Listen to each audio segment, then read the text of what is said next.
Salut tout le monde.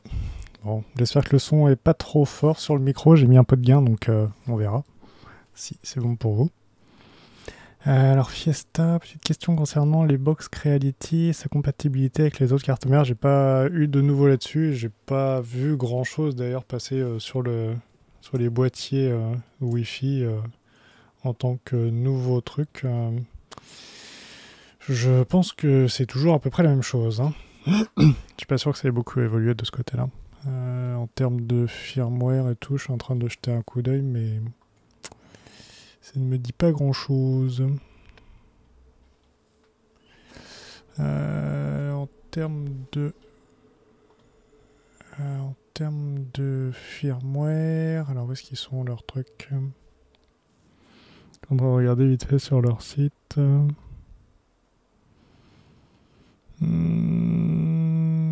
Ils donnent même pas de lien pour en télécharger, donc je doute que ça ait beaucoup changé de ce côté-là, hein. Je ne pense pas. Bon, vous êtes prêts pour ce nouveau live? Bon, en espérant que ça aille mieux que certains précédents qui étaient moins bien faits, on va dire, et quelques soucis techniques. Mais bon, on essaie de régler au fur et à mesure, hein. Faire en sorte que ce soit un petit peu mieux. Donc on va bientôt pouvoir commencer, je pense. Je regarde juste, ça a l'air d'aller pour la vidéo. Je pense que c'est plutôt pas mal. Alors il a peut-être fait la mise au point sur la boîte. Ouais, c'est pas trop gênant. Bon, on va pouvoir commencer. Alors je vais vous mettre le lien si vous voulez de l'imprimante, si vous voulez jeter un œil pendant ce temps-là. Alors je vais quand même tester, voir si le lien fonctionne. Ce serait quand même un peu dommage que j'envoie un truc qui ne marche pas.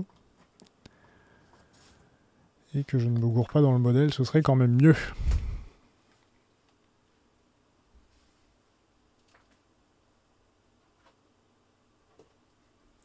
Voilà. Bon, on va pouvoir commencer. Ah bah il va falloir que je prenne ça. Alors attendez, je vais juste diminuer un peu le truc du chat. Je vais diminuer le temps. Voilà. Ouais, c'est 15 secondes, ça devrait être très bien. Bon, on va pouvoir pousser un peu le micro et on va pouvoir passer directement à la vue du dessus. Donc le carton, vous voyez, il est quand même grand, hein. Il est quand même très grand. Il prend déjà toute la table, un peu comme les autres d'avant, mais bon. Ah bah c'est bien Octobit, tu as pu faire les modifs sur ta Ender 3 du coup. Bon, on va pouvoir commencer. On a une très très grande imprimante. Il y a un carton qui est immense encore. Hop, est-ce que ça va passer? Oui. Déjà avec la taille du truc, c'est immense. Il est vraiment immense le truc, ça prend une place de ouf. Alors, qu'est-ce qu'on a en ouvrant? On a déjà donc la doc, mais c'est plus une doc, c'est un livre. Il est énorme le bouquin. Alors il y a pas mal de langues, par contre ouais, c'est pas mal, il y a pas mal de langues pour le coup pour la montée. Alors, français... Alors attends, c'est dans quel ordre? Salut, The Méga Zone. Ça y est, je vais baver et être jaloux. Alors à tout de suite. Alors attends, je cherche le français, voilà. Tic, tic, tic, et voilà. Mais par contre, ouais, il y a pas mal de langues hein, dans la doc, ça c'est pas mal. Son comme le son, The Méga Son, ok. Alors, qu'est-ce qu'on va avoir? On va avoir donc le portant en haut qu'on voit donc déjà ici. Salut Webmaster. Hop. La liste des pièces. Je crois qu'on va vraiment pas avoir grand chose à monter.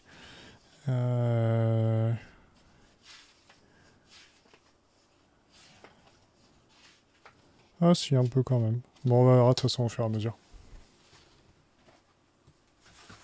Alors je vais peut-être pousser ça par contre. Non, je crois qu'on va vite plus avoir. Non, je crois qu'on va vite plus avoir de place. Alors comment on va le sortir? Sortir tous les petits bouts déjà. Ah, on peut sortir ça. Alors on a quoi là? On a le support pour la bobine qui se met en haut. Donc avec un détecteur qu'on pourra raccorder. Ouais. Donc on a le support de la bobine qui va se mettre sur le haut. Et on va avoir donc le détecteur de fin de filament, manifestement, qui est une forme d'ailleurs un petit peu particulière. Ils se sont fait plaisir, ils ont même gravé leur logo dessus. Donc ça c'est plutôt pas mal.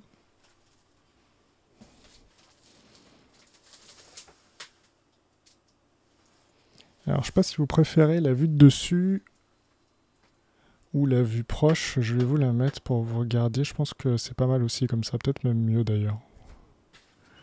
Peut-être mieux pour voir. Alors, qu'est-ce qu'on a? Est-ce qu'on peut l'enlever celui-là? Ah non, il part en dessous, ok. Ouga ouga! Allez hop, c'est parti! Oh, j'ai pas pris de pince coupante pour couper ça, moi. Heureusement, j'ai les ciseaux, mais... On a le truc donc, qui est déjà attaché, donc... Petite strip en plastique.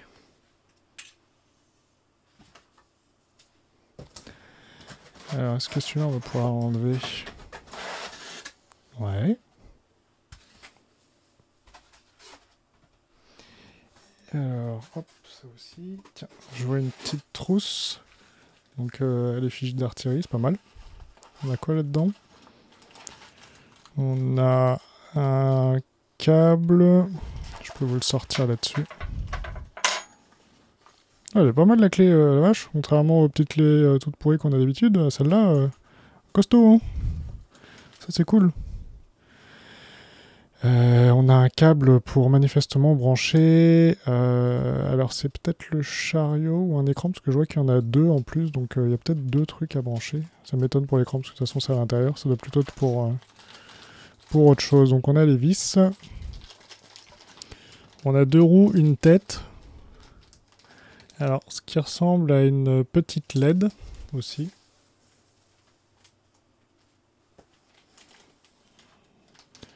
Donc ouais, on a comme une LED ici, j'ai l'impression, pour pouvoir éclairer. On a la clé pour pouvoir donc connecter directement sur l'imprimante. Ouais, elle est sympa.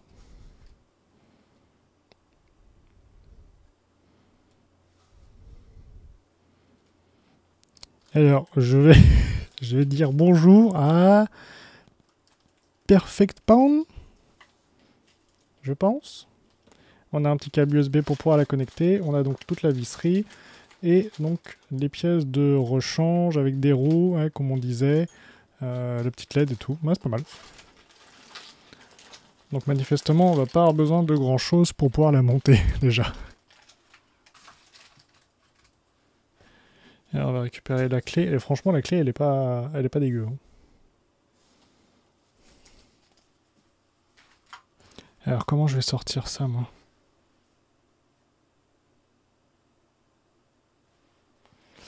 C'est vrai que ça se complique. Ah bah j'ai oublié le câble d'alim. Le petit câble d'alim.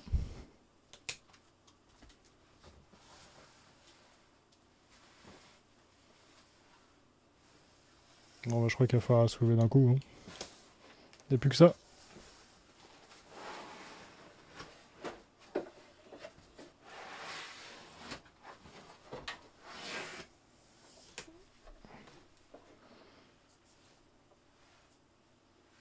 Je vais poser ça où?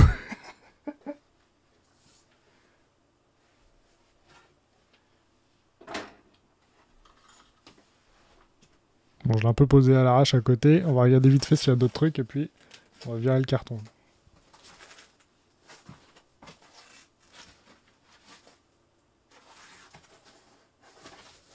Je vérifie toujours quand même en dessous qu'il ne nous cache pas des trucs qu'après on va chercher pendant une demi-heure.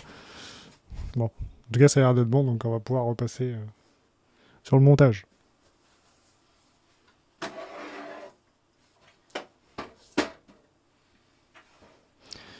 pour ça, je vais vous mettre au-dessus et ce sera beaucoup plus simple.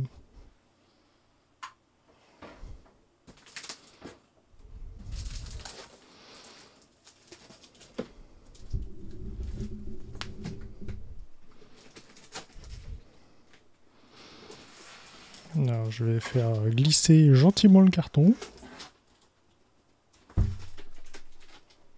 Voilà. Je retiens la base avec le genou. Ah, elle est balèze. Avancez un peu, hop, vous voyez. Ah, il va falloir régler le plateau. Il va falloir retourner la courroie et tout, normal. Ah, bah, je vois ici qu'on va avoir donc le petit, on va dire, ruban à connecter. On a les câbles ici, donc ils l'ont peut-être testé parce que je vois qu'ils ont été enlevés. C'est pas gênant. On a notre plateau. Oui, sympa. N'empêche, ça fait une sacrée base. Elle est vraiment immense quand même. En dessous, on a 6 roues aussi.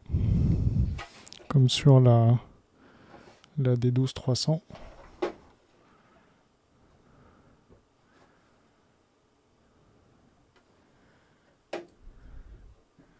Alors oui, c'est Artillery qui me l'a envoyé pour vous la montrer. Ah oui, je me demandais ce que c'était en fait en dessous. Ici, c'est 2 trous pour pouvoir mettre les vis pour accrocher les portants. Bon, bah un truc qui est vraiment tout intégré là pour le coup. Je jetterais bien un œil, mais... Quoi? Ils nous disent... Alors attendez, vous le voyez pas. Attention, les garanties, il va sauter si vous ouvrez ce capot. Ah, mais c'est pas cool ça, nous on a envie d'aller voir à l'intérieur quand même. Bon après, je pense que ce serait pas trop chiant évidemment, mais clairement j'irai jeter un œil là-dessous. Peut-être pour la vidéo plutôt, parce que là je vois ça a l'air peut-être un peu compliqué. Mais pour la vidéo, en tout cas, je regarderai ce qu'il y a dedans évidemment pour voir un peu les réglages, carte mère, tout ça qu'on a à l'intérieur. Alors,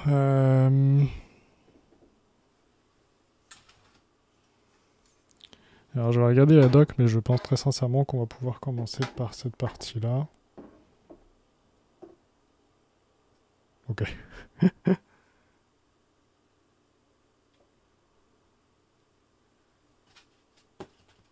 Merci Idriss.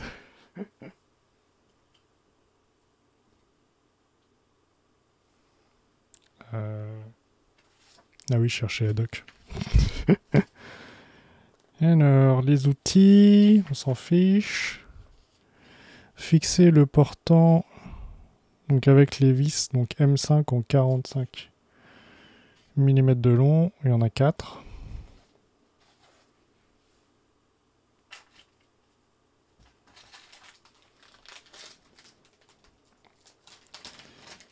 Alors, je vais vider tout le truc.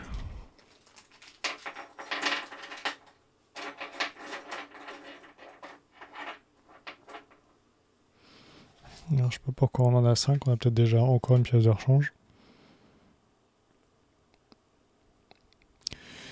Est-ce que je libère avant? Non, je vais les libérer après les trucs, je pense, ici.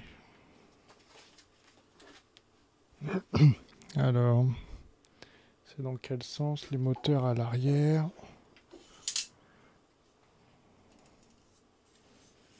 Attends, je vais tourner la base.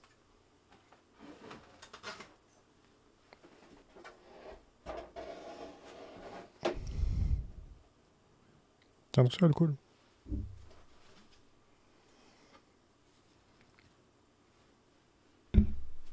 Ah, petit coup dans le micro. Ça, c'était histoire de vous réveiller.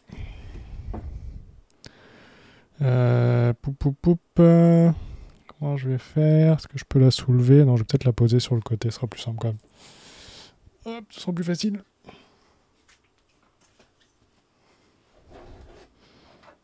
Faire ça comme ça. Voilà. Il y aura sûrement au moins un petit peu.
Voilà, on en a fait 2, on va faire 2 autres.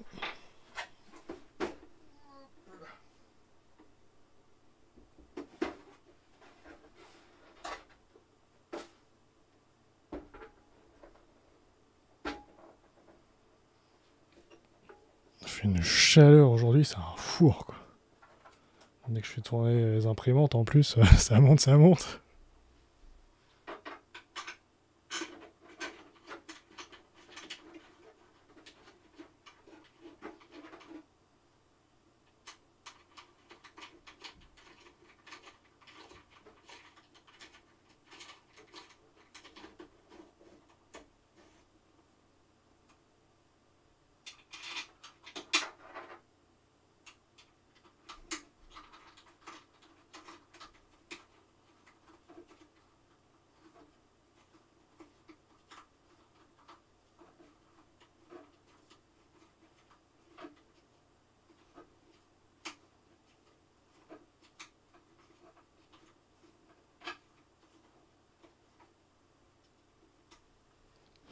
Voilà, et ben donc. Question bête, mais elle est forcément branchée continuellement au PC. Bah non, elle fonctionne ouais, comme disent Magnusson. Avec donc là, c'est un peu particulier. On a le port USB et la carte micro SD, donc il se trouve juste ici, là, sur le haut. Mais après, bon, on l'utilise rarement connecté au PC, sinon on prend un Raspberry Pi et on la commande à distance. Donc pareil, ça fait juste une interface pour pouvoir s'y connecter et la gérer à distance. C'est quand même plutôt pratique comme ça. Hein. Parce que si c'était tout le temps au PC que le PC détourné, l'enfer quoi. Donc celui-là est déjà branché. Moi j'ai regardé dans le bouquin ce qu'il nous raconte. Hop. Donc ils nous disent de fixer le support de bobine sur le dessus avec des M5 en 8.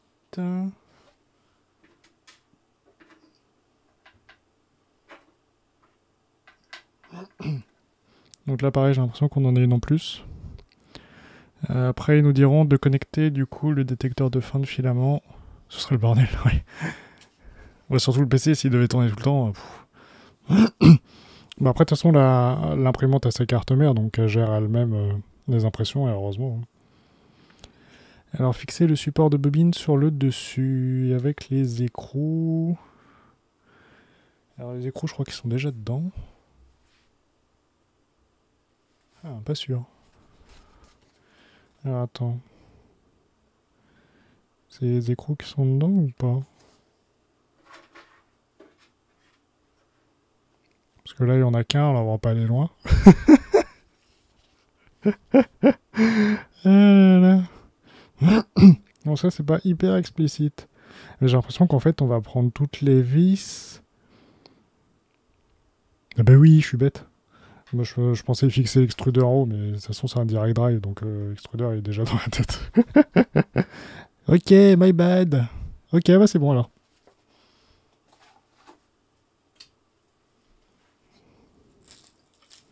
Le mec qui a vachement préparé son sujet, quoi. Ah, c'est découverte, hein. Alors, dans quel sens ils le mettent? Ils mettent les gros trucs vers... Pas une photo de l'imprimante, non? Ok. Alors, ils mettent les gros vers l'arrière.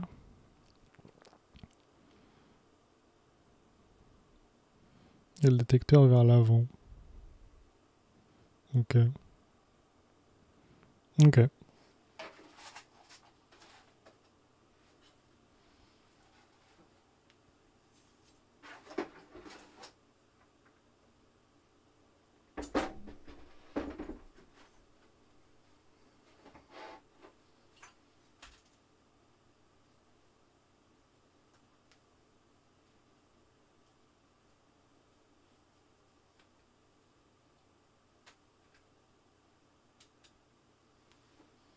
Alors, je vais changer de vue pour vous. On verra mieux ce qui se passe. Ah, évidemment, j'ai bougé la fenêtre. Non. Malheur. pas verrouillé. Seul truc que j'ai pas verrouillé dans les scènes, quoi. Allez, c'est bon. Donc du coup, on a 4 petits écrous.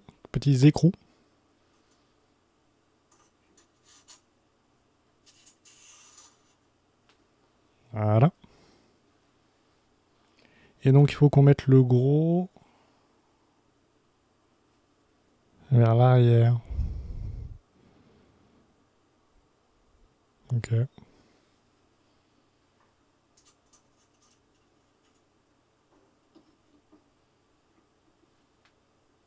Heureusement qu'elle n'est pas trop tendue, la courroie.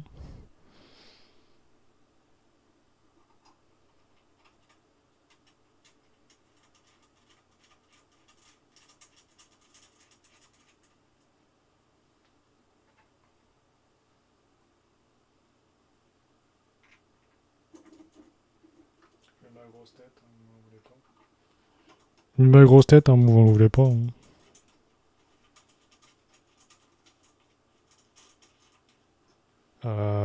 Caméra, Logitech C920, GH5, une no-name. Puis voilà.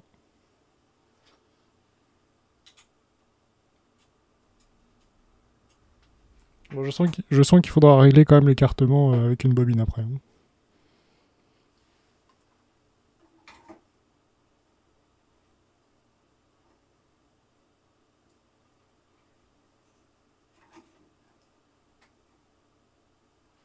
Je vais brancher direct le détecteur de fin de filament, je pense. Pareil, je vais vous remonter un peu, vous voyez rien en fait.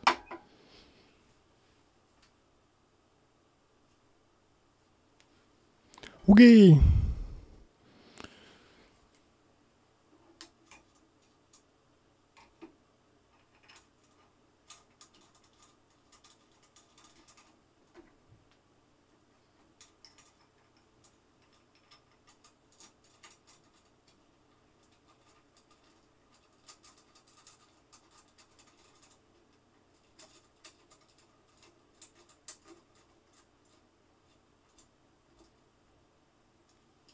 Alors tu me dis, il y a un petit print dessus rouleau. Oui. Pour modifier, ne plus avoir modifié l'écartement. De toute façon, je pense qu'une fois que j'ai mis une bobine, les autres après, bah, ça va être pareil. Hein. Ah bah, j'ai une bobine, quoi.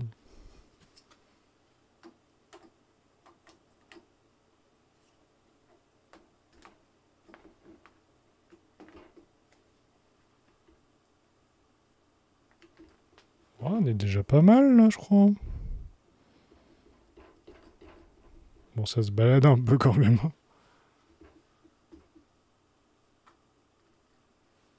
Peut-être l'écarter un poil.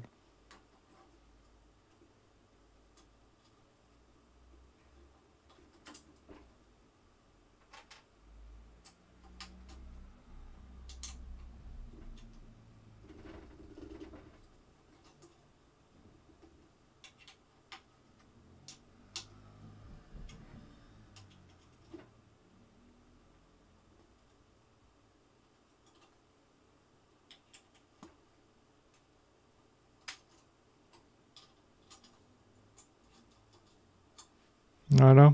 On va pouvoir connecter le détecteur de fin de filament. Alors, je sais pas pourquoi la sortie est de ce côté-là, que le détecteur est vers l'avant.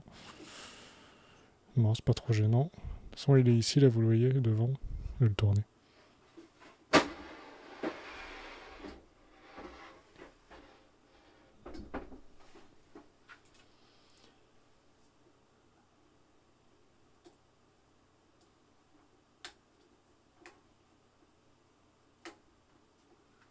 C'est un peu chelou le montage du détecteur de fin de filament. Il est vachement vers l'arrière, je trouve, quand même. Mais après, le filament, en fait, il va rentrer dedans pour repartir. Bref, ouais, c'est pas trop gênant. Il ne devrait pas trop s'user, de toute façon, dans ce sens-là, ça doit aller.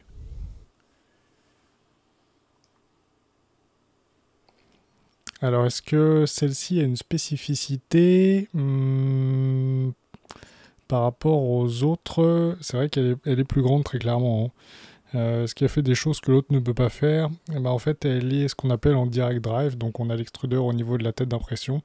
Donc le principal intérêt, c'est pour imprimer du filament flexible plus facilement. Par contre, du coup, il est plus lourd, donc on aura potentiellement comme des stries par rapport au mouvement justement de la tête qui, quand elle se déplace, peut amener des vibrations, tout ça. Mais bon, après, c'est une question de réglage pour éventuellement le compenser, imprimer moins vite pour aussi compenser la chose. Mais bon, ça se fait. Hein. Mais sinon, ouais, c'est surtout clairement le volume d'impression, les accessoires déjà de base, le fait d'avoir 2 moteurs pour supporter l'arbre qui va se déplacer, l'arbre sur l'axe des X. Donc par rapport à ça, ouais, c'est quand même pas mal. Clairement, clairement. Alors, qu'est-ce qu'on a d'autre après? Ils nous disent qu'il faut brancher un truc en bas.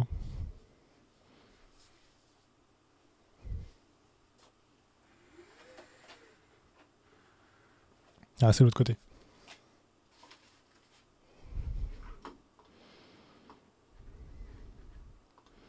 Bon, je suis pas sûr que vous verrez beaucoup mieux. Comme ça, je vais décaler. Alors en fait, c'est juste ici. On a juste un câble à brancher.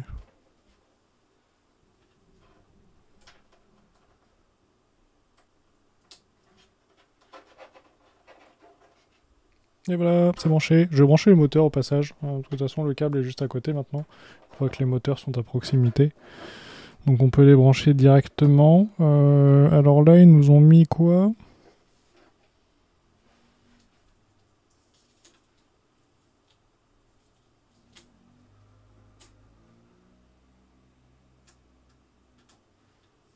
Ah oui, ils nous mettent des câbles noirs de l'autre côté pour les moteurs. Ils sont clairement plus discrets, mais c'est un peu perturbant de mettre du noir sur les blonds. Mais par contre, très clairement, en termes de gestion des câbles, pouh là là là, il n'y en a pas beaucoup. Hein. Ça c'est propre. Hein.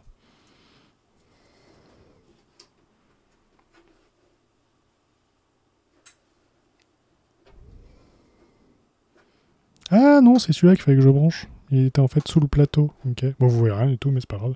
Je fais mes commentaires.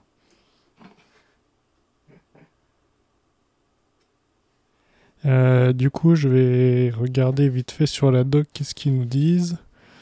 Donc, brancher les câbles. Donc, cela c'est fait. Putain, on voit rien. Je vais enlever la bobine. Donc, celui-là c'est fait. Qu'est-ce qu'on a d'autre après? On a. Ah, bah, de toute façon, ils disaient de brancher les autres moteurs. Ok. Alors, ils mettaient donc connecter le chariot X et le capteur de faux ronds de filament. De faux ronds, c'est quoi ça? Comme indiqué à l'image. Qu'est-ce qu'il fait sur l'image? Bah, il connecte la bande, le ruban.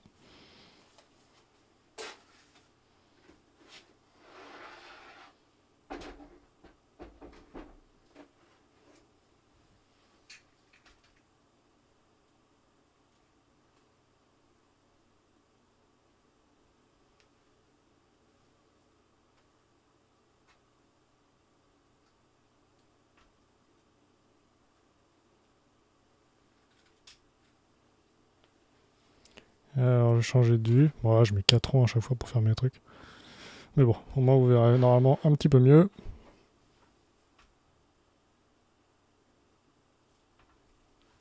Donc ici, on a la bande qu'on va pouvoir détacher.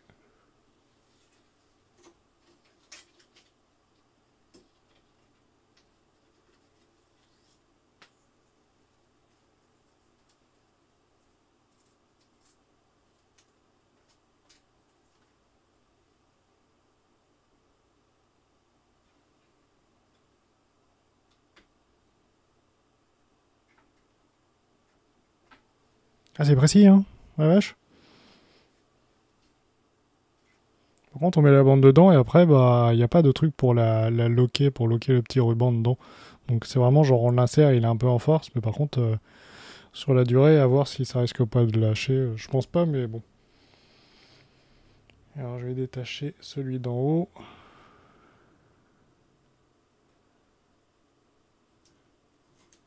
Bah ouais. C'est toujours un peu le souci sur ce genre de truc. Les pins, elles ont vite fait le temps, vite fait de casser ou s'user ou quoi, après t'es obligé genre, de les recouper ou finir par en racheter d'autres parce que voilà quoi. Alors bon, ça c'est sûr. Alors du coup, on a fait les 2 rubans. Alors qu'est-ce que c'est que ce truc? Connecter le capteur de voile de filament comme indiqué. Capteur de voile. L'impression qu'on construit un bateau là. Bah je l'ai fait en fait, je viens de le faire. Ok. Alors il est, attention, des roues sur donc le chariot, le plateau et donc les trucs pour les axes. Alors je vais couper du coup les petites attaches blanches là.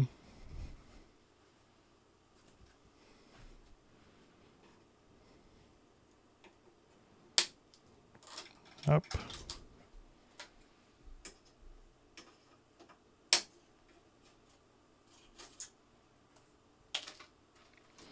Alors ça c'est good, et du coup il voulait qu'on règle donc les... Ah, effectivement on bouge un peu là sur le plateau. Je vais juste monter un peu l'axe Z. Pour éviter de frotter la tête.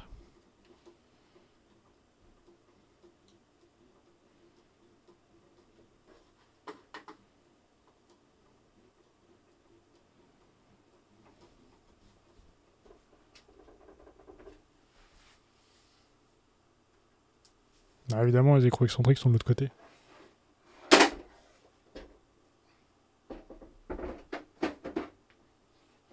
Par contre, le capot en dessous, il est tellement limite en fait sur le bord, chaque fois que je le prends, genre, il y a la plaque qui rentre dedans.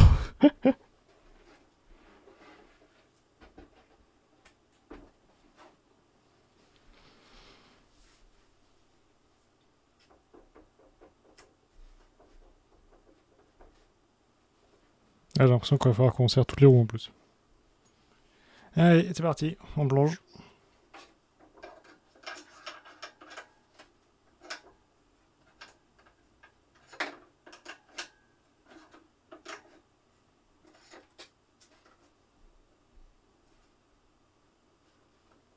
Bonne soirée, à toi aussi Idriss. Ah ouais, bah, c'est plus les streams sur les jeux, mais bon, c'est pas mal aussi, hein.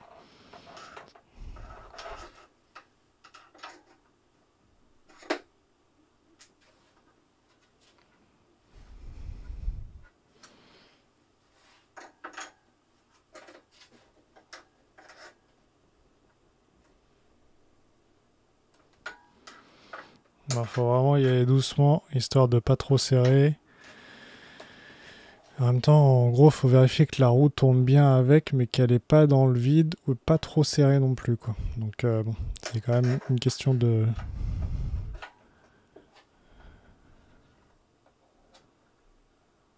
Ouais, on est pas mal là.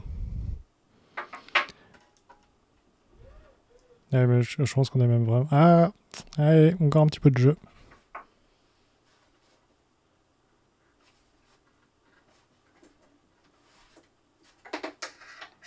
Ok, j'ai trouvé, c'est celle du fond.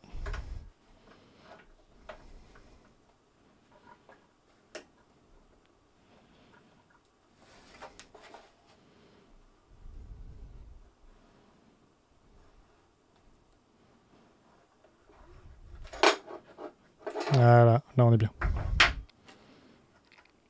0 jeu, c'est la table qui bouge. Donc celui-ci c'est réglé, maintenant il va falloir qu'on règle ceux-là. Oh, ouais, on a déjà pas mal, je vois. Ça a l'air de rouler plutôt bien. Et puis... ça force pas trop, et de l'autre côté... Ouais, de l'autre côté aussi. De toute façon, il n'y a pas besoin que ce soit trop serré forcément sur cette partie-là. C'est mieux évidemment pour éviter que ça bouge. Pas besoin de forcer comme un bœuf parce que de toute façon, il y a ces trucs-là qui vont reposer l'axe. Donc bon, ça ne devrait pas trop bouger. D'ailleurs, c'est pas mal parce qu'on retrouve, comme tu as la D12300, les 2 moteurs donc pour le Dual Z et la courroie en haut donc qui permet de synchroniser les deux. Ça, c'est plutôt pas mal. Comme ça, on a vraiment tout le système pour éviter d'avoir des décalages et donc les moteurs. Ok, le portique est déjà calibré. Ouais. Bah, c'est vrai qu'il est déjà préassemblé, donc à la rigueur, autant qu'il s'en occupe. Au passage. Au final, la deuxième strip, justement, c'est peut-être pour pouvoir la remplacer, parce que j'ai l'impression qu'il y a déjà ce qu'on veut, non? Ah, quoique. Ah si, si. Elle est déjà là, en fait, je ne l'ai pas connectée devant.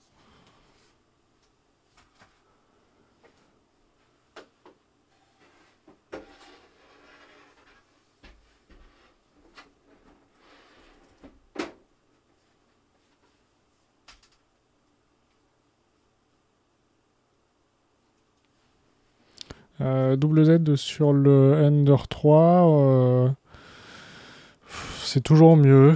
Ça évite de forcer sur le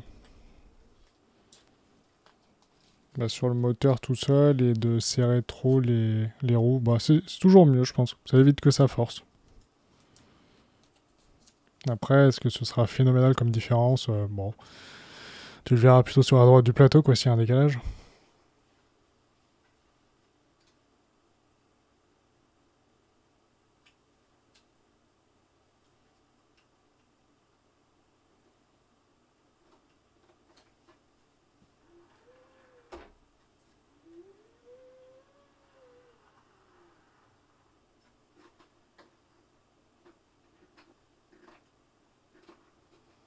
Voilà, c'est bien inséré. C'est le truc qui reste là. Non, c'est propre hein, quand même en termes de gestion des câbles, parce que du coup on n'a pas vraiment de câbles, on a juste ça qui remonte.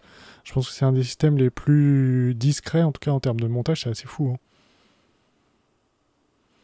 Commencer par un rail linéaire pour le plateau, ok. Bah après ça dépend, je te conseille plutôt éventuellement d'en mettre deux, tu sais, un de chaque côté du profilé en alu, comme je l'ai montré sur la vidéo. Il n'y a pas longtemps là sur la chaîne où j'en mettais un de chaque côté et puis du coup j'avais le plateau qui reposait bien de chaque côté et c'est ce qui lui permet d'avoir une meilleure stabilité clairement.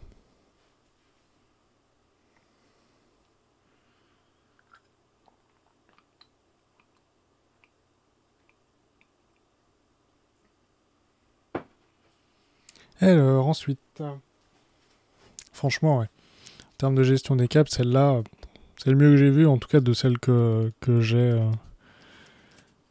à dispo. Après il y en a évidemment qui sont toutes enfermées. Dans des caissons où ils ont aussi moyen de gérer vraiment les câbles où t'en vois pas quoi. Je pense notamment genre au Ultimaker de mémoire, tu les vois pas. Hein. Alors est-ce qu'on aurait fini? On a déjà fini? J'ai l'impression. Il reste quoi? Qu'est-ce qui reste? Bah rien. On a déjà fini. Il est quelle heure? 20h30? 40? Ok, bon bah une demi-heure pour monter l'imprimante alors. Alors du coup après il nous montre tout ce qui est donc le menu de l'imprimante.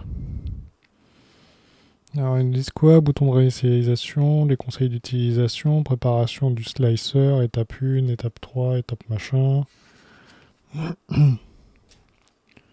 Est-ce qu'il y a d'autres choses après? Toujours slicer. Slicer, non, on s'en fiche. Ok, bon, bah, c'est bon alors.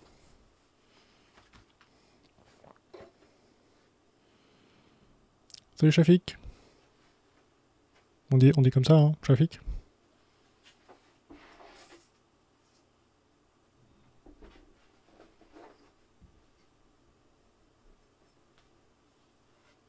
Salut Choub.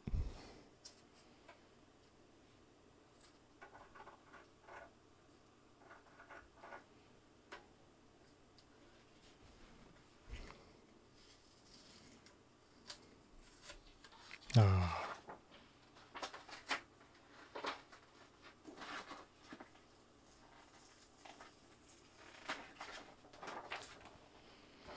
Par contre, celui-là, il va falloir qu'il dégage. Là, il sert à rien du tout. 220 volts, bah oui. D'ailleurs, je vais regarder si on voit pas le réglage du voltage en dehors de ce petit truc-là.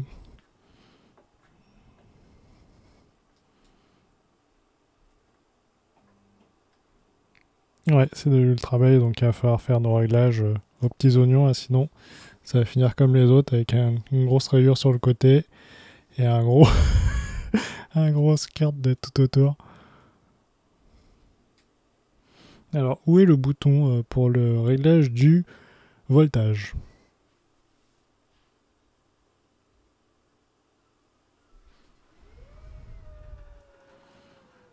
Elle est pas là.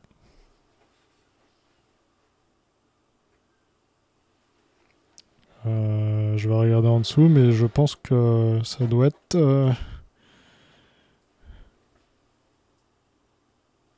Ouais, faut l'ouvrir en fait. Bah, c'est dommage.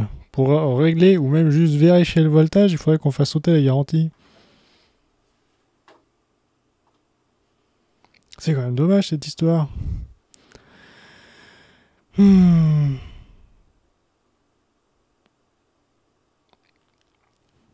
Pour forcer à dégraisser, pourquoi? Il manquerait juste un énorme bout. Oh. Là, il est déjà tout crade le truc. Il va falloir que je passe du produit tout à l'heure. Ok, donc ça c'est bon. Par contre, je vois qu'il est...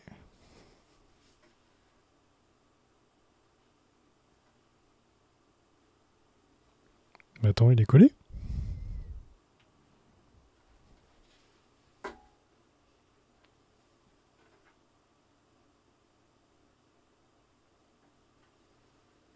Bah, il est collé le machin? Ah, mais il est pas... Tu peux pas l'enlever quoi? Oh là là! C'est chaud ça quand même. Parce qu'il n'y a même pas du coup de petites attaches. Il n'y a pas beaucoup de bords en plus hein, pour pouvoir se reprendre dessus. Ah non, mais il pas pouvoir le changer, c'est quand même... Ouais, c'est chaud. Ah ouais, ok. Ah ouais, c'est chaud ça. Parce qu'en plus, la plaque d'alu...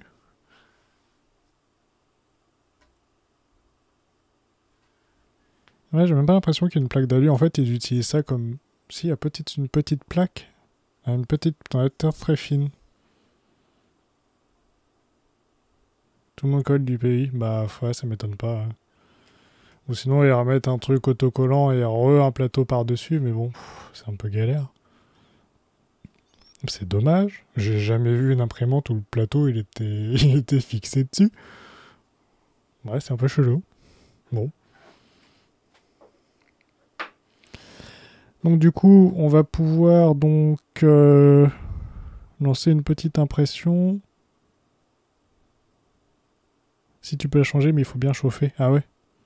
Mais du coup, en dessous, c'est vraiment une petite plaque d'alu parce que je sens qu'il y a comme une... J'ai l'impression que c'est pas une plaque, hein, c'est juste la résistance qui est collée directement dessus, non? On a l'impression. Contrairement aux autres qui passent par une petite plaque d'alu, là.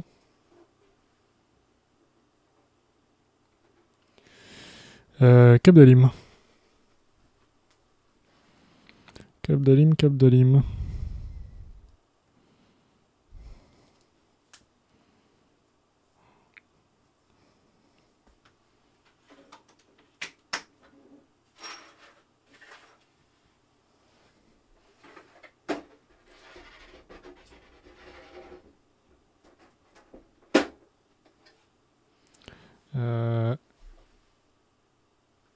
Bah non, pour la grille de ventilation, je vois que le port USB, tu vois, de ce côté-là. Puis de l'autre côté, on voit rien derrière, il n'y a rien. Je pense que je crois que le bloc d'alim, il est par là des images que j'avais vues.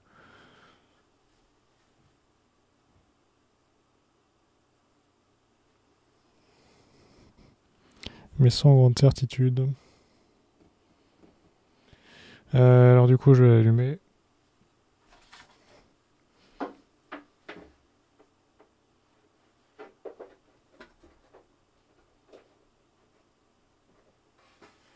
Et je vais peut-être vous la remettre de devant.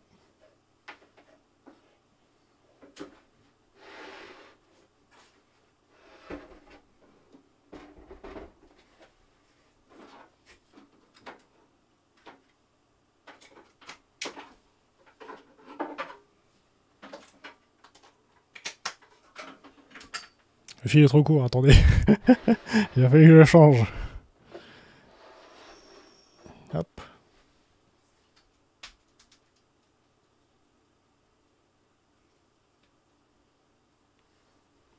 Et je vais pouvoir l'allumer du coup.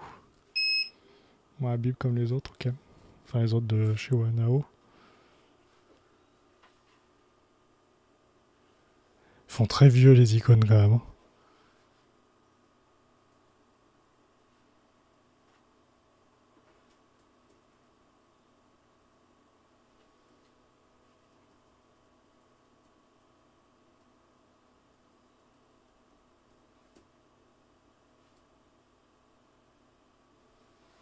Moi, sinon, ça a pas l'air mal.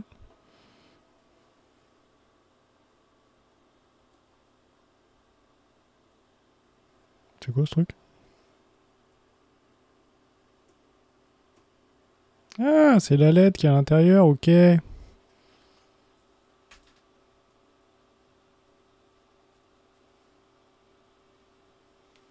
Vous le voyez par réflexion, mais...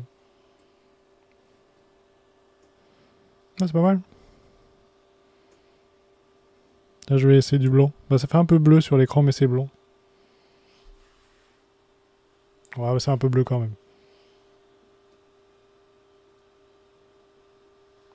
Alors, serre bien les molettes. Oui, effectivement.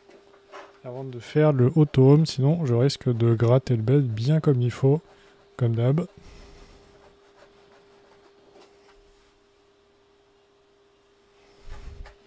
Ah, il faut tourner pas mal la vache. Pas de soucis, bonne soirée à toi.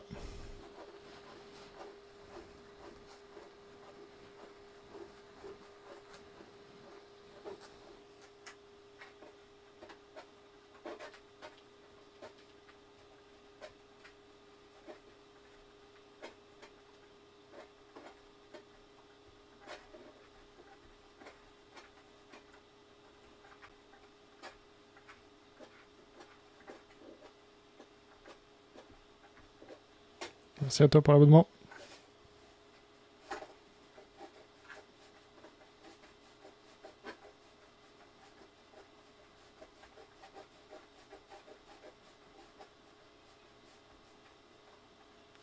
Ah, c'est long, hein. Il y en a la longueur.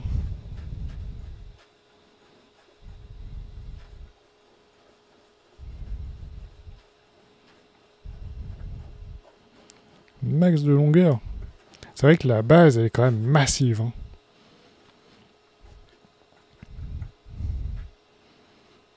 Puis il doit y avoir vachement de vide là-dedans. C'est immense. Il doit y avoir quoi, la carte mère ici, le bloc d'alim ici, là, qui doit faire ça, là. Puis après, bah, tout ça, ça doit être vide. Derrière, tout ça, ça doit être vide. Ah, allez. Ah, allez. C'est long. Ça descend pas très vite, hein. Le pas est vraiment très fin. Hein. Hop. On va dire que c'est bon. Est-ce que c'est bon ici? Ouais, ça m'a pas l'air mal. Ici aussi. De toute façon, je vais pas défoncer les ressorts. Hein. Je visse modérément.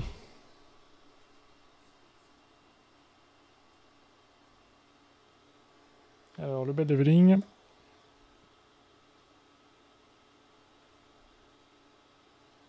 Ils font dans l'autre sens, eux, ils commencent par ce coin-là et puis ils finissent par celui-là. Généralement, moi je commence par celui-là, je fais le tour comme ça.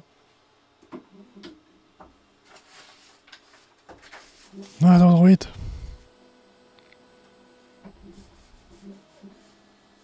Mais ils y font.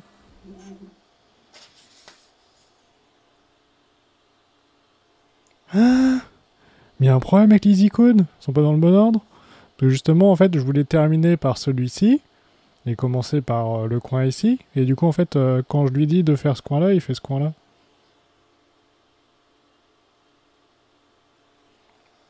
Bah du coup, je vais faire celui que je voulais faire vraiment en premier. Au final, c'est dans le bon ordre, hein, mais pas les icônes. Ah, les icônes sont pas dans le bon ordre, c'est dommage.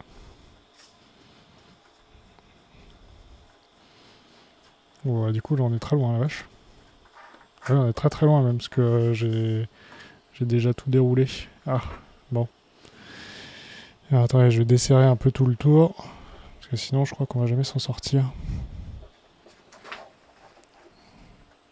J'aurais dû regarder avant, peut-être, sinon il va falloir que je descende. Je sais pas où il est, le Z-Stop, je l'ai pas vu. Donc, je vais regarder sinon.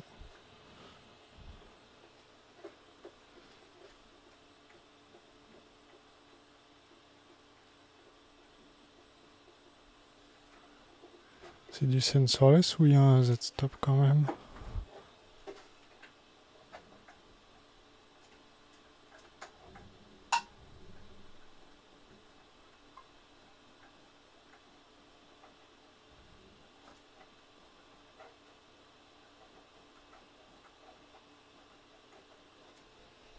Voilà.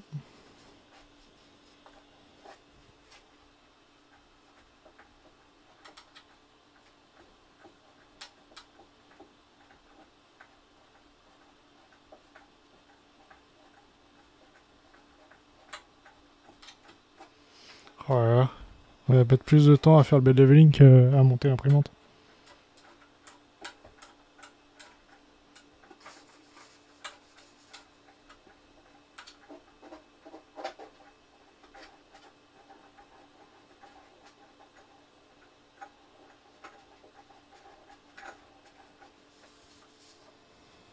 Ah, j'ai repris du coup du mou ici. Ok, je suis un peu trop haut. Ah bah il désactive les moteurs, ok. Allez.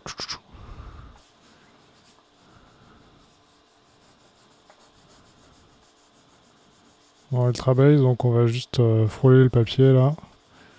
Voilà. Point suivant. Par contre, l'imprimante est quand même assez silencieuse. Les moteurs Z sont un peu bruyants, donc potentiellement, peut-être que c'est un driver non silencieux. Après, ils la font tourner relativement vite, donc c'est peut-être ça.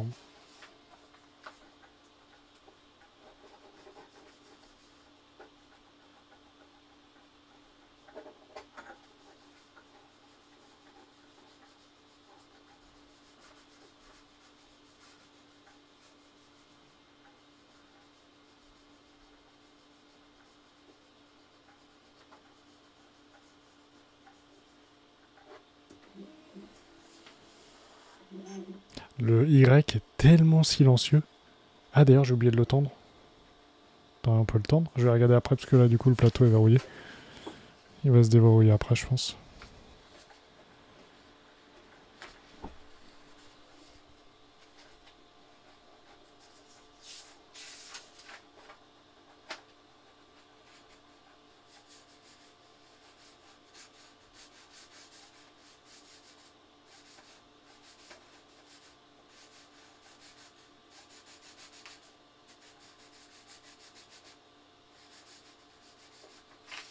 Putain, celle de classe. Bah justement, celle de classe, je pense que dans la tente, il n'y en a plus beaucoup qui sont silencieux.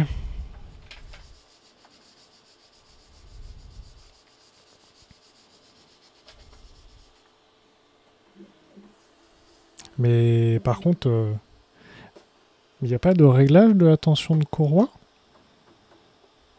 C'est bizarre. Il n'y a pas de... Donc elle est comme elle est, quoi.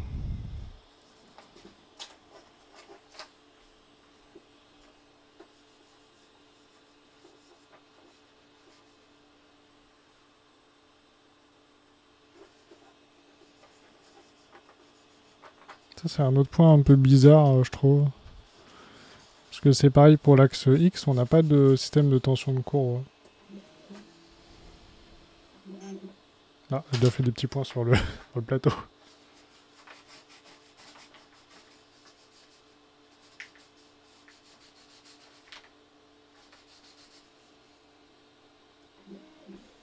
Là, j'ai pas pris le bon.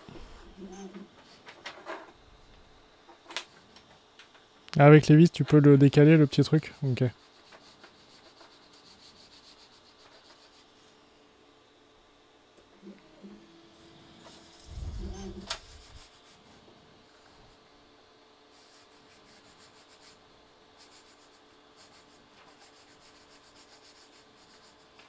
Bon, on n'est pas trop mal, je crois.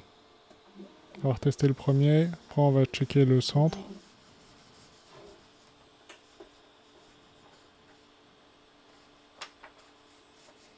Alors du coup, tu peux les démonter pour tendre.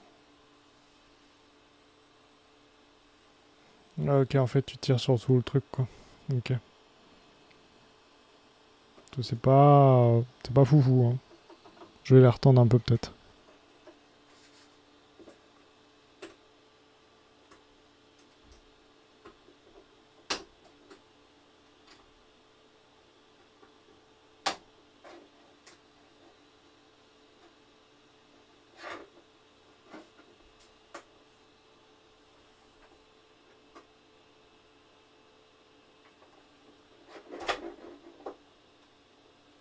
Ah, j'ai tout enlevé.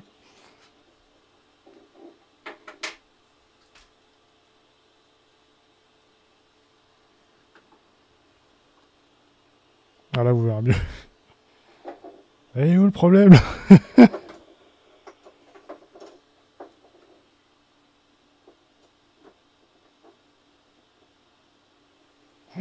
Je sens la galère pour remettre les petits écrous dedans, là. Ceux-là, là. Oh là là. Je vais les mettre dans le bon sens, je vais les dévisser un peu, puis je vais croiser les doigts pour qu'ils se vissent quand je vais les remettre dedans, quoi. Par contre, ils sont énormes. Ah oui, il faut déjà les mettre dans le bon sens, en fait. Ils sont tellement profonds, vous voyez, dans ce sens-là, qu'en fait, ils vont pas tourner, et ceux-là, il faut les mettre directement dans le bon sens. Mais qu'est-ce qu'il fait? Ah, c'est moi qui ai appuyé. Oui. Je dis, oh, l'imprimante est possédée, elle bouge tout seule. Ah, ça glisse mieux sur la courroie.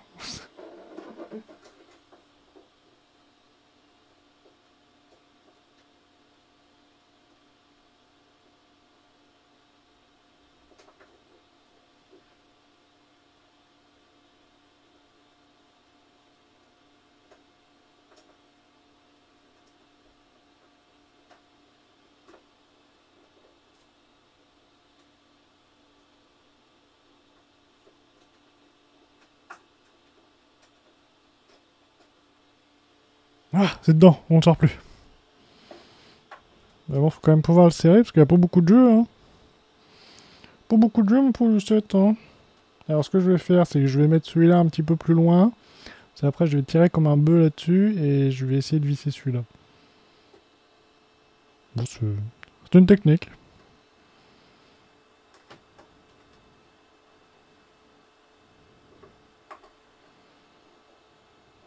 Ah oui, c'est dur. J'ai vu ça. Un peu. Là, s'il rentre, voilà. Oh, mais c'est même pas tendu en plus, quoi.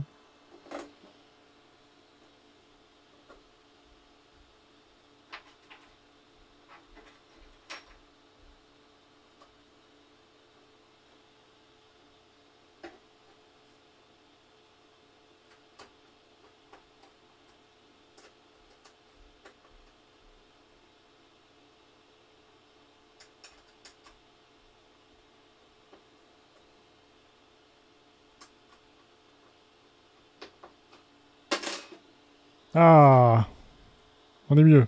Un peu mieux, un peu.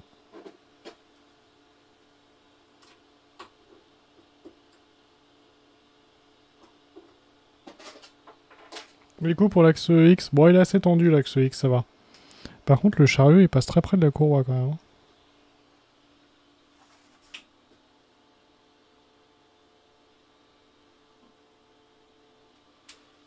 Ah oui, d'accord, celui-là en fait c'est pareil, de l'autre côté, il faut dévisser le petit machin, je vais le montrer.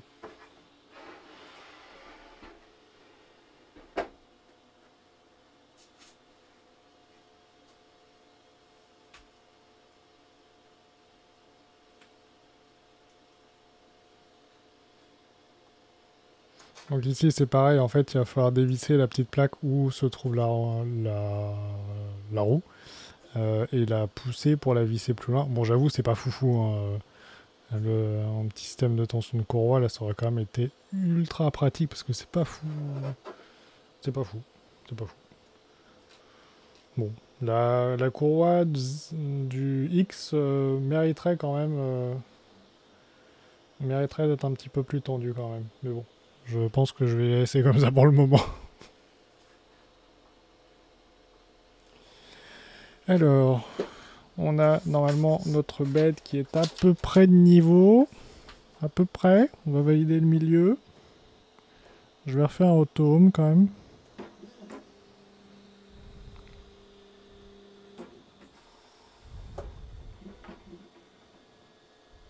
Ça fait des mouvements très très durs qui s'arrêtent assez brutalement, mais par contre ça a l'air assez précis.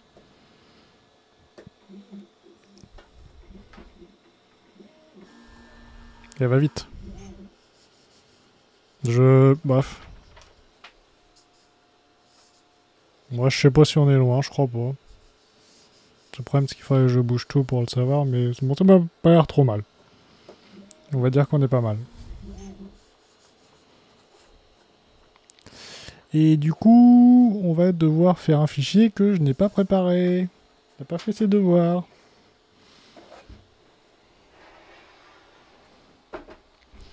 Donc du coup, qu'est-ce que je vais faire? Qu'est-ce qu'on a sur la clé qu'ils nous ont donné? Un virus?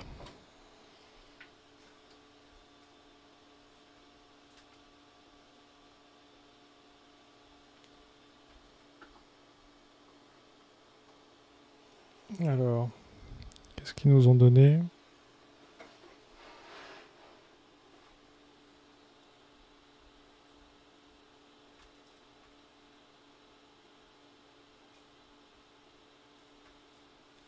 Voilà. Salut Francky.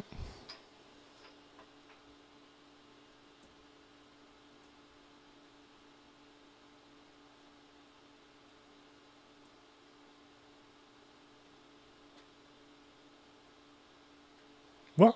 Il y a un cube. Ah, c'est le cube de calibration. Bah c'est cool. C'est justement ce que je voulais slicer. Allez, on va se le... Ah bah attendez, il faut mettre une bobine. Ce sera peut-être mieux. Oh, bah ça va alors. Pas trop de soucis à me faire. Alors, filament.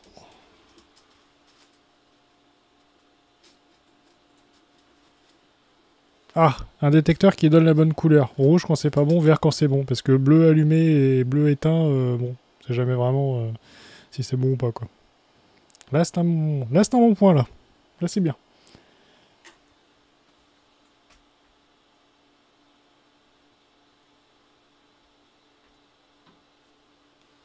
Alors, je vais mettre le filament dans ce que je pense être l'entrée. Hop. Alors, il n'est pas hyper tendu, le truc. Alors, attendez, c'est dans quel sens? Non, ça va dans l'autre sens. Ok. Il n'est pas hyper serré, le bras. Là, c'est mieux, là. Ouais. Donc, ça va être pas mal. Ouais. Sympa ce boîtier, n'empêche, de hot end et tout.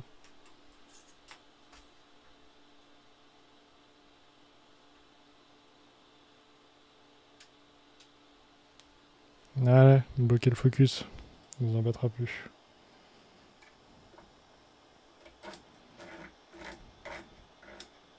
Je vais remonter un peu la tête.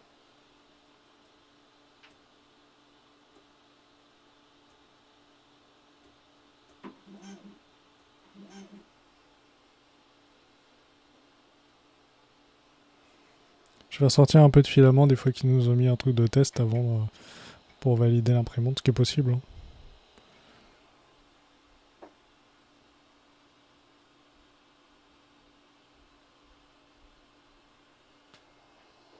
C'est mon filament ça? Non, c'est du noir. Ouais, il y a peut-être un peu de filament dedans, je sais pas. Ok, donc là, on a... Bon, on a des trucs sur le plateau. Ok, donc on va pouvoir lancer notre petit cube. Bah, on va le lancer.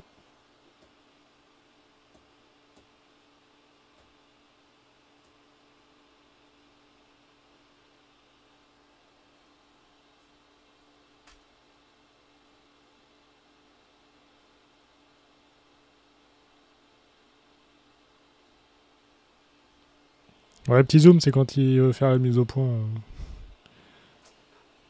C'est pas grave.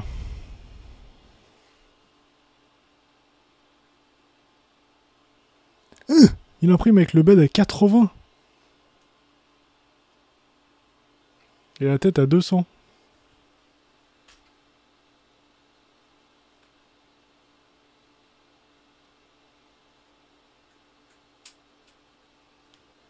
C'est ouf quand même, 80 pour le bed.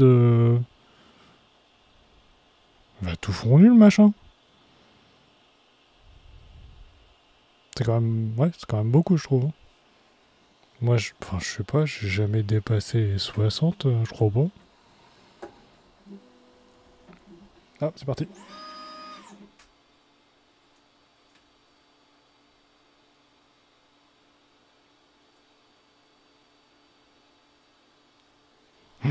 Il est vénère le bruit, hein. C'est du PLA, du PLA carbone. Je peux...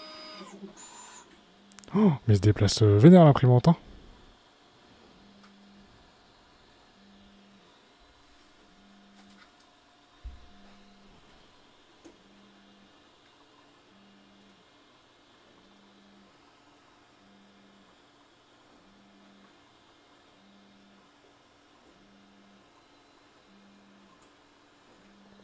Je te mets le PLA en question, Francky, dans le chat. Oh, mais il est vénère, hein. Les mouvements qu'il donne, les vieux à-coups. Donc du coup, il a mis quoi, un skirt et un brim, c'est ça?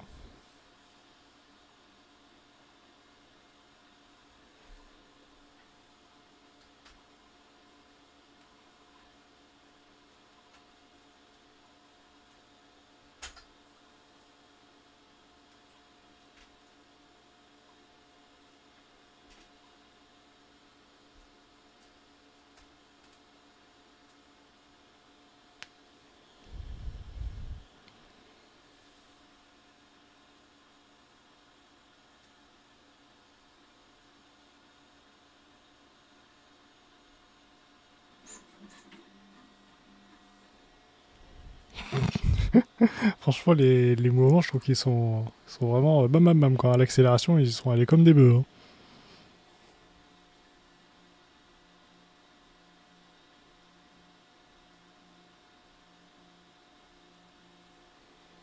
Après, j'ai testé ce filament sur les derniers jours. La qualité, je la trouvais vraiment ouf, donc on va voir ce que ça donne, hein. Franchement, l'utilisation de la nappe en termes de cable management, c'est stylé, hein. La petite lumière, c'est aussi c'est sympa.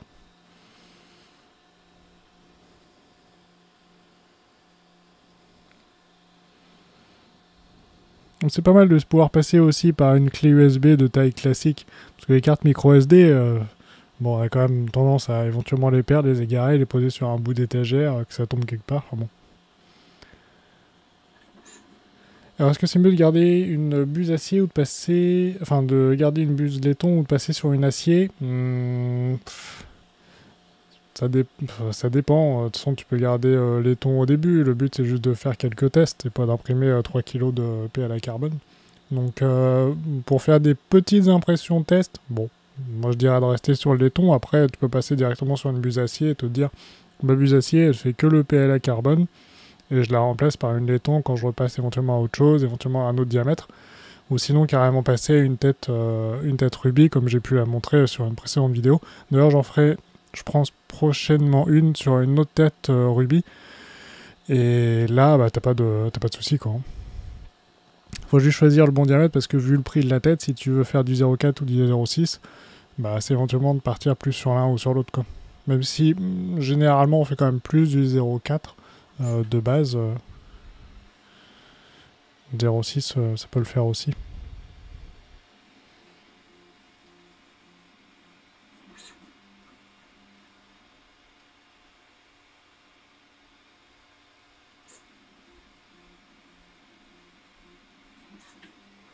Elle imprime quand même vachement vite, hein. Je suis assez bluffé, hein. Ah oui, si tu fais que du PLA classique, par contre, clairement, le laiton, oui, ça suffit, hein. Moi, je parlais vraiment du PLA qui est type carbone, là, ou des filaments un peu abrasifs, où, bon, vaut mieux passer sur une tête un peu plus costaud, si jamais tu veux pas mal l'utiliser. Franchement, elle est assez silencieuse, ouais, hein. Alors après, elle a un poil bruyante, évidemment, quand elle fait ses mouvements ultra rapides, mais autrement, elle est quand même assez silencieuse, hein. Ce qu'on entend, c'est surtout, je pense... Ouais, le blower de façade. C'est lui qui fait le plus de bruit. De toute façon, les blowers, généralement, c'est eux qui font le plus de bruit, hein. Et pourtant, il est pas très très bruyant. Franchement, il est pas super bruyant, celui-là.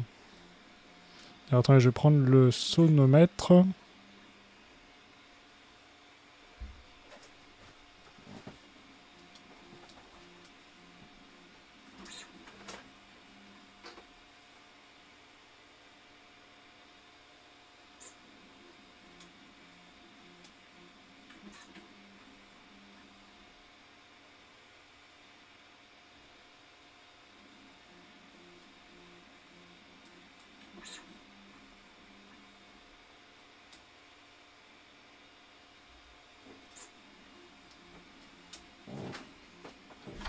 Hop.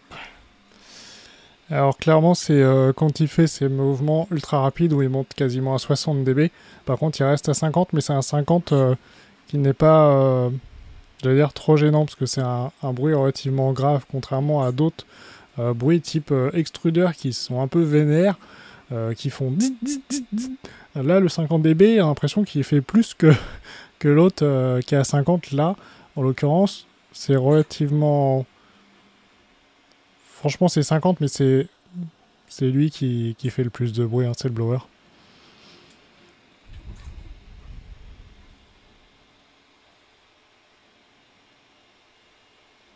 C'est pas mal. J'attends de voir des tests pour le ghosting quand l'imprimante elle imprime un peu vénère. Après, en fait, il va vraiment très très vite pour faire l'infill, mais sur le mur extérieur, il va quand même assez lentement. On le voit là, il est quand même cool. Hein.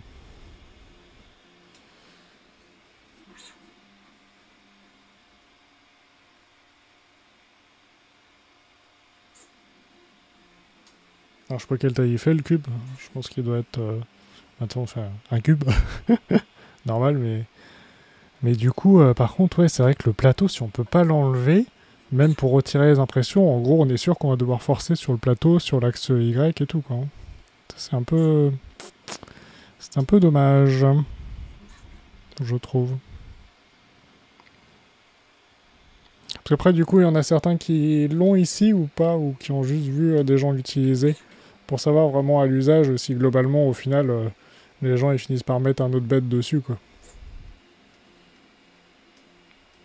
Ce qui est sûrement le cas d'ailleurs, mais bon. De toute façon, pas rester avec le même tout le temps. Le revêtement, au bout d'un moment, finit par lâcher. Hein.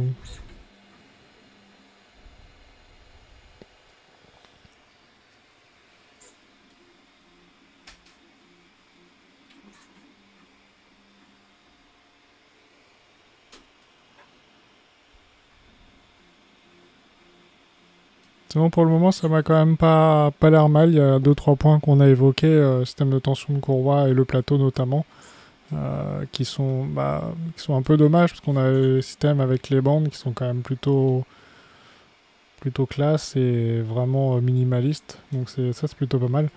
Après, je pense que du coup, en termes de grade, ça va forcément arriver assez vite. Hein. Ok, le rouge. Donc toi, tu laisses juste refroidir et puis normalement, ça part, ok. Avec le petit doigt. Il est peut-être musclé, ton petit doigt. Hein. Alors moi, j'ai vu qu'il fallait vraiment attendre que le bête soit froid. Ouais, ok. Donc pareil, ouais, il faut vraiment attendre entre les impressions, en gros, quoi.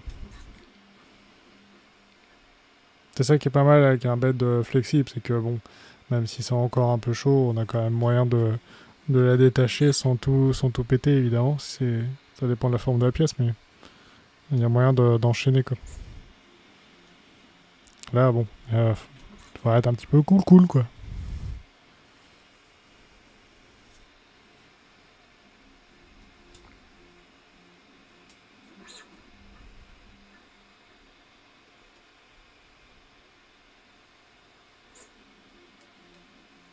Il est quand même franchement vénère en ses mouvements. Sur la table qui est sur roulette, ça se balade.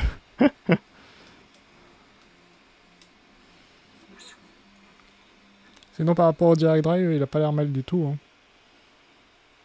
Le système de bobine. Alors par contre, je pense qu'il doit quand même beaucoup tirer sur la bobine, parce que quand je tire en sortie du détecteur de fin de filament, c'est quand même assez costaud.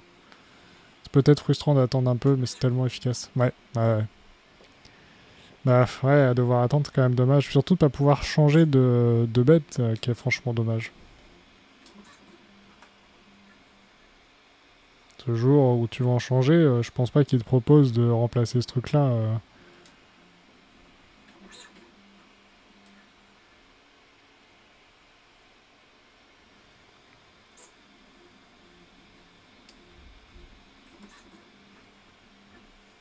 Alors, le bed PEI, est-ce qu'il a une durée de vie sincèrement, je saurais pas te dire. Parce que le problème, c'est que j'en teste beaucoup, alors il n'y en a aucun que je garde vraiment sur la durée.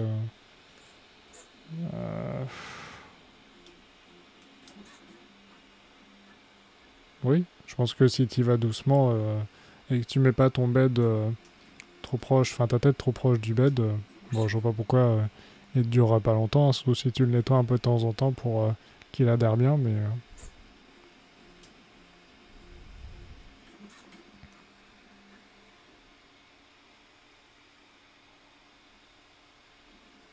Alors on a 12 minutes d'impression et 40%.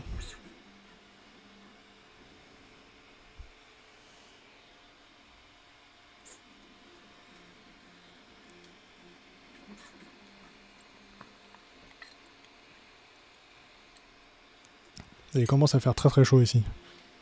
Parce que le bed à 80 sur 30 par 30 dans la petite pièce, ça chauffe. Hein.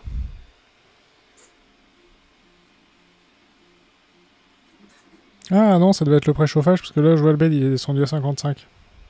My bad. Ouais, ok.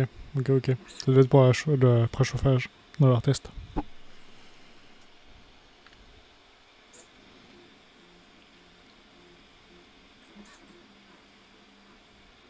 J'ai pas regardé, mais je suppose qu'ils ont peut-être un MOSFET pour alimenter le bed directement. Pour que ça chauffe plus vite. Parce qu'un bed comme ça, relativement grand, tiré directement sur la carte mère, j'en doute un peu quoi. C'est un coup, est-ce que la carte mère, elle tienne pas très longtemps quoi.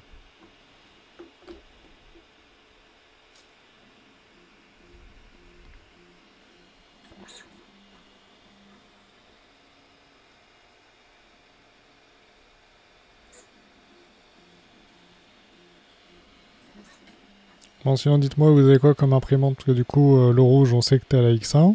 Il y en aura peut-être d'autres d'ailleurs. N'hésitez pas à mettre dans les commentaires ce que vous avez. Comme ça, on pourra regarder en attendant que ça se termine.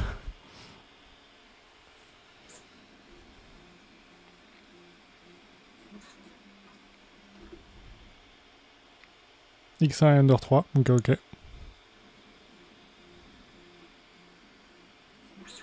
Et du coup, pour ceux qui ont le X1, aussi peut-être savoir ce que vous avez fait comme upgrade dessus.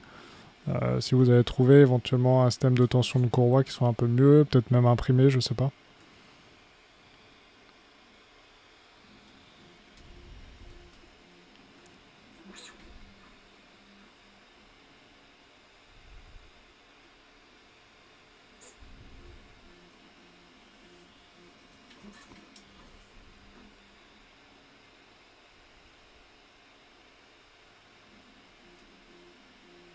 Ok, Octobit, donc t'as la Ender 3 et t'hésites entre la X1 et la D12300, ok.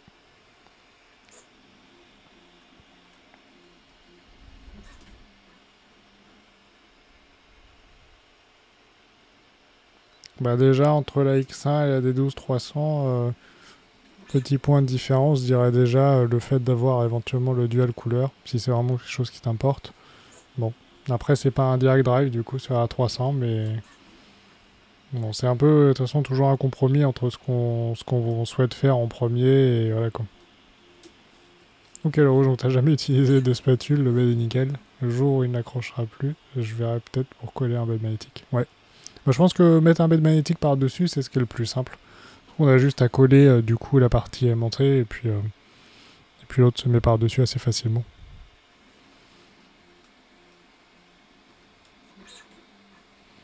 Parce que sinon c'est éventuellement de mettre un autre plateau avec des pinces sur les côtés, mais parce que sur l'avant et l'arrière, il n'y a pas beaucoup de place pour les glisser quand même.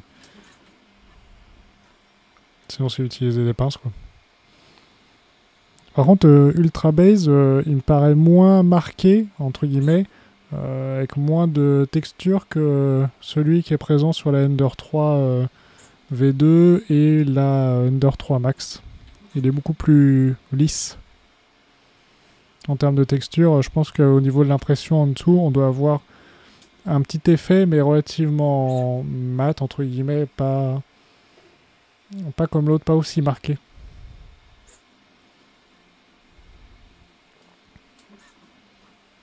Alors je sais pas du coup ce que t'as mis Chou, mais il doit sûrement être bien ce site.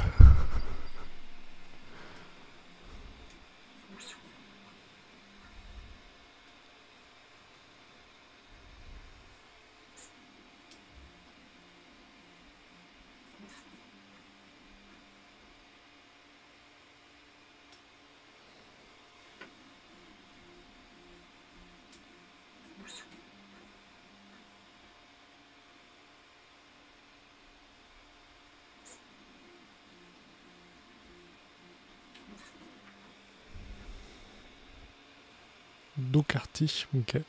Je connais pas. Pas de nom en tout cas.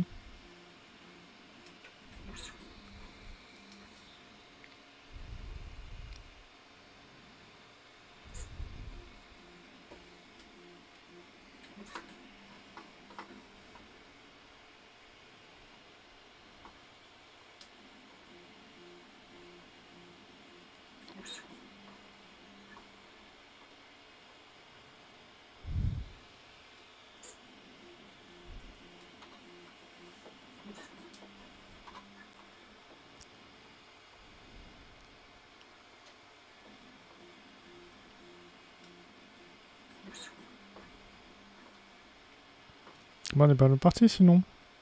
C'est propre.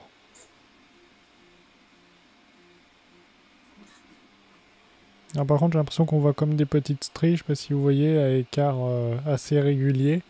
Et du coup, je me demande s'il va pas falloir faire quelques allers-retours au moins sur l'axe Z pour peut-être répartir le lubrifiant qu'il pourrait y avoir dessus. Ça, je ne sais pas du tout. C'est peut-être à tester, à vérifier.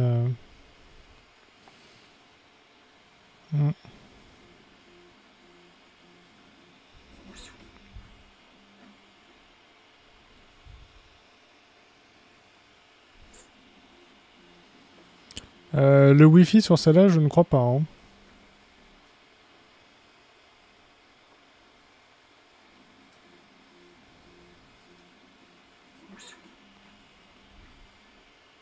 Ok, je veux pas de spatule non plus.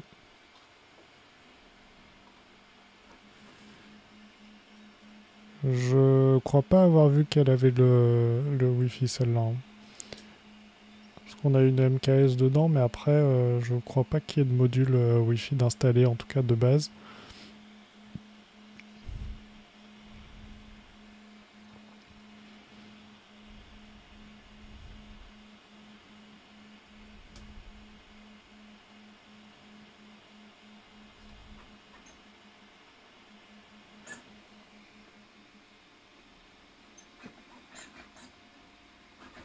Oh, mais les mouvements, elles sont tellement vénères. Ça, c'est fou.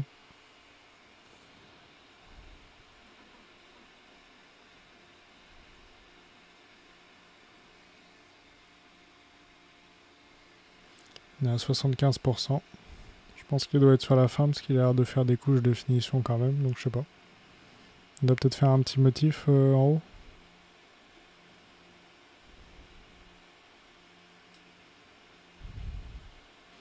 Vu qu'il n'y a pas de preview sur l'image, il n'y a pas forcément beaucoup d'infos, mis à part que c'est un cube. Voilà. C'est un cube, messieurs, mesdames.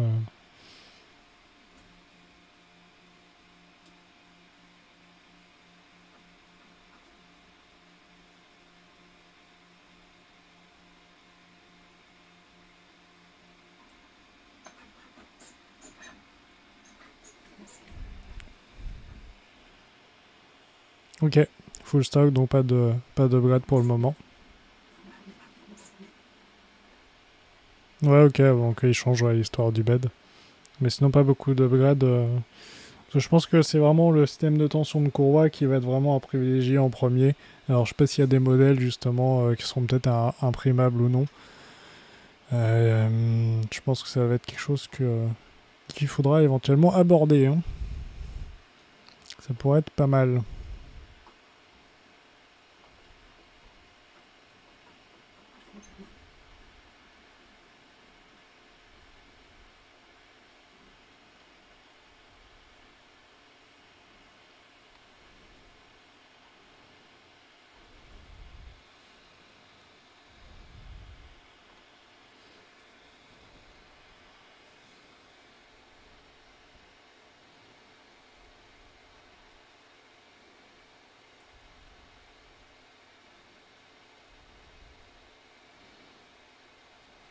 Ah, il va vachement moins vite là, il doit être sur une des couches de fin.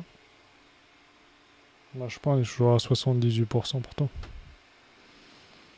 Ah, c'est frustrant de pas savoir. Qu'est-ce qu'on est en train de faire? Je regarde souvent mon imprimante tourner sans rien faire, ça détend, c'est vrai. On a l'impression qu'il y a quelqu'un d'autre qui bosse pour nous. C'est quand même satisfaisant. Moi je la regarde puis je dis, ah bon bah voilà, j'ai fait mon boulot, maintenant j'attends. qui travaille. Ça c'est cool.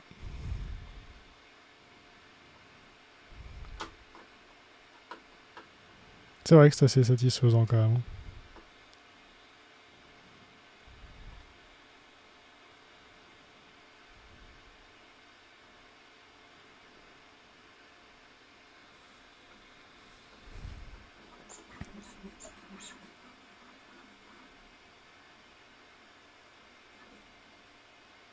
Je regarde quand même dans le profil Cura et autres types de slicer, qu'est-ce qu'ils mettent comme paramètre. Ah ok, en fait il fait un petit motif, il a l'air de faire le logo sur le dessus, c'est ça, hein, de ce que je vois.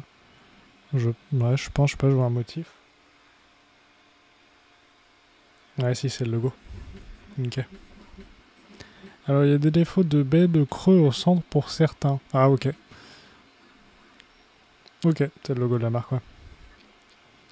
Bah ouais, et puis là en plus il est creux. Bah, après en plus c'est une plaque en verre, donc normalement c'est là où on aurait a priori le moins de soucis par rapport à ça. Mais par contre oui, tu sais jamais, surtout que là tu peux pas vraiment le corriger. Enfin, je vois pas comment quoi. C'est pas comme si t'avais une petite manette au milieu en disant eh, tit, tit, tit, on remonte, on remonte.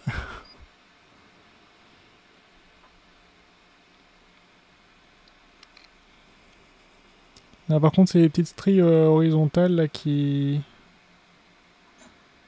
peuvent éventuellement poser quelques soucis.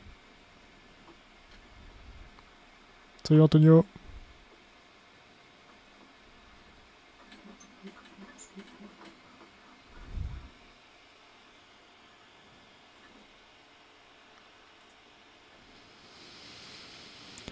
Mais alors pourquoi il nous a mis ça comme alerte alors je l'avais changé normalement.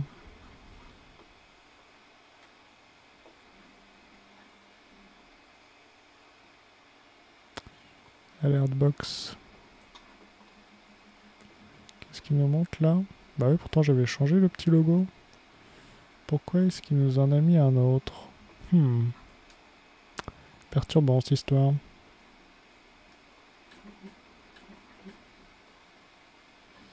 Non, je regarde.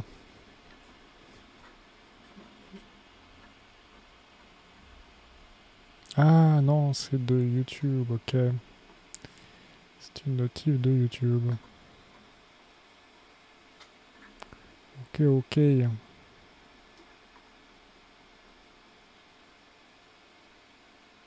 Des excentriques à régler pour les petits problèmes de strie qu'on a. J'y crois pas trop parce que ça a l'air d'être vraiment assez régulier. Je me demande si c'est pas l'axe Z, tu vois, avec le lubrifiant qu'il faudrait éventuellement faire cavaler une ou deux fois sur la hauteur. Enfin, quelques fois en tout cas. Et essayer de régler les petits décalages qu'on pourrait avoir comme ça, quoi.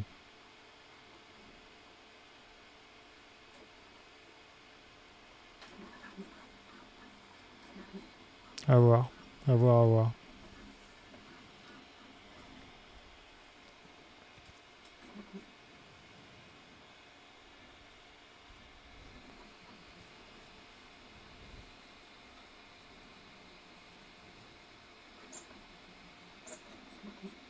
Après, dans la boîte, il n'y a pas de spatule ou pince coupante. Si c'est votre première imprimante, du coup, ça peut être...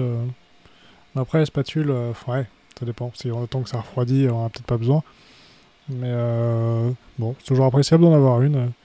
Après, j'utilise même souvent les spatules pour enlever les supports sur les impressions. Quand j'ai pas le temps de trouver la pince, je me dis, allez hop, la spatule, bim bim bim, hop. On enlève tous les petits supports et puis après, on a un truc très propre. Et j'ai jamais tordu de spatule encore, donc ça va. C'est que j'y vais pas trop fort. Par contre, la pince coupante, ça pourrait peut-être quand même être pratique.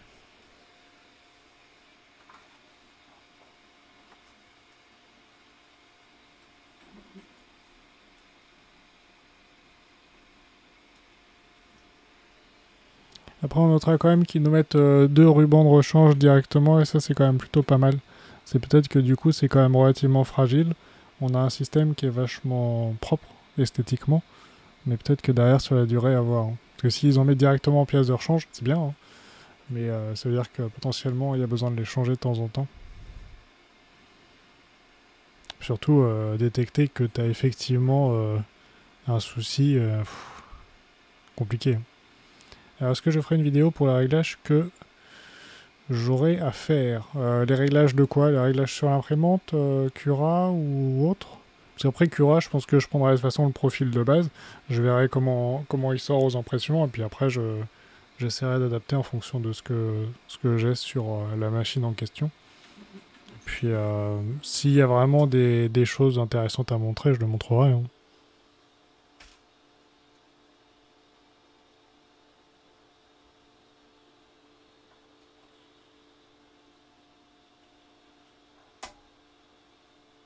Ah, j'ai même pas attendu. Non, je m'étais mis un petit peu loin, je pense, du bed, de toute façon. Je vais pas forcer. Hein. Si vous vous demandiez. Ouais, je m'étais peut-être mis un poil loin du bed, mais en même temps, c'est parce que je voulais pas le frotter. Par contre, le PLA carbone, on voit la dernière couche, elle est assez ouf. Hein. C'est propre. Je sais pas s'il y a de l'aéroning dessus.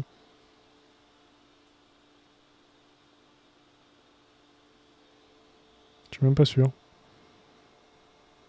On voit du coup... alors, je sais pas si on va les voir. Si on voit un petit peu les stries, là, à la lumière. Mais je sais pas. C'est peut-être juste un petit défaut comme ça. Hein. Ouais, là, on le voit bien, là, comme ça. Avec l'effet de lumière. Par contre, ça a l'air assez propre. Hein. En tout cas, le filament, lui, s'imprime vachement bien. J'étais assez bluffé par le résultat.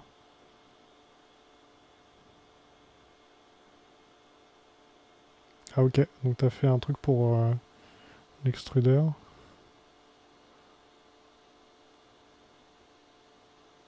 Ok, à force, ça sera plus dur à enlever. Ce qu'on peut faire, c'est éventuellement aller jeter un œil sous le microscope si vous voulez. Parce que là, je suis déjà au zoom max, donc on voit pas plus que ce que je vous montre là. Par contre, ouais, franchement, la texture du filament sur cette face-là, on voit, c'est quand même assez nickel. Hein. On voit quasiment pas les stries. Là, faut vraiment regarder de près à l'œil nu pour les voir. Mais franchement, c'est assez lisse, c'est pas mal. Franchement, je kiffe bien ce filament. Donc du coup, franchement, en termes d'impression, je regarde à l'œil nu de proche. Le dessus est vraiment assez lisse. Il est vraiment très propre en termes d'extrusion. Il est bien calibré. Après, à vérifier si du coup les petites stries qu'on a sur les côtés, c'est pas du Z-wobble, hein, comme on appelle ça.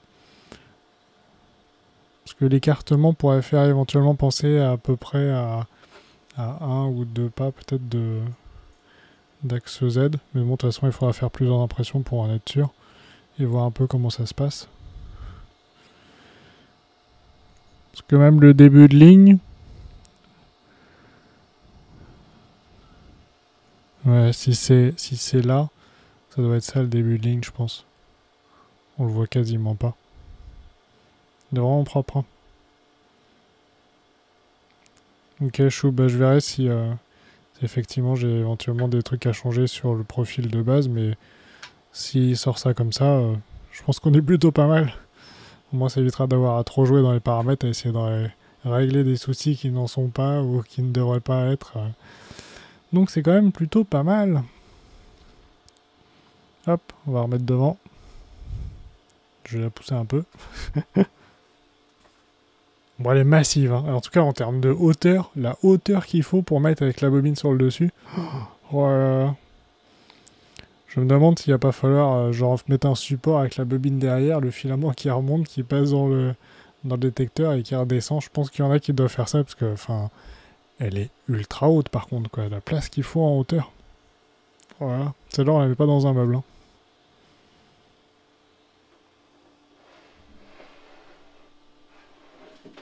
Je fais tout petit à côté, mais c'est vrai, mais elle est immense la truc quoi.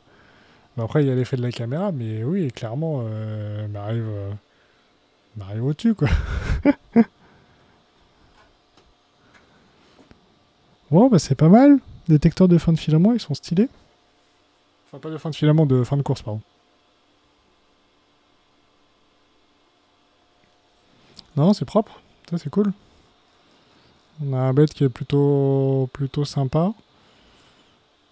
Dual Z avec la courroie de synchro en haut. Détecteur de fin de filament.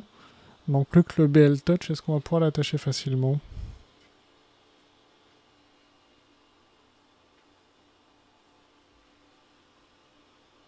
Ouais, je sais pas où ils le mettent. Ils le mettent sur le ventilateur? Ouais, non, ça va pas passer. Peut-être à côté du blower de façade.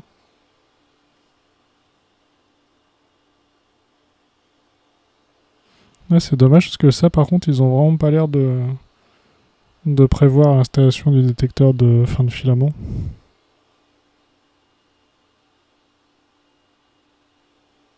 Ou peut-être à côté.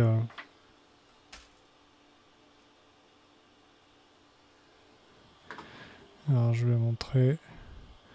Peut-être que sur cette partie-là, on devrait pouvoir mettre un support qui reprend éventuellement les vis ici, et avec le détecteur de fin de filament qui serait de ce côté-là. Et puis je pense qu'on peut... ouais, on peut faire quasiment tout le plateau, pas très loin en tout cas sur la gauche, parce qu'il ne reste plus grand-chose si vous regardez à côté. Donc on a la limite, et ici, si on peut faire notre bed leveling à partir d'ici, on est quand même pas mal. Je pense que le BL Touch, il faut essayer de le caser juste à côté du blower. Dans ceux qui en ont, vous n'avez pas essayé d'en mettre sur votre imprimante, parce que je pense que ça peut être pas mal pour un plateau aussi grand que celui-là. Ça commence à devenir assez intéressant.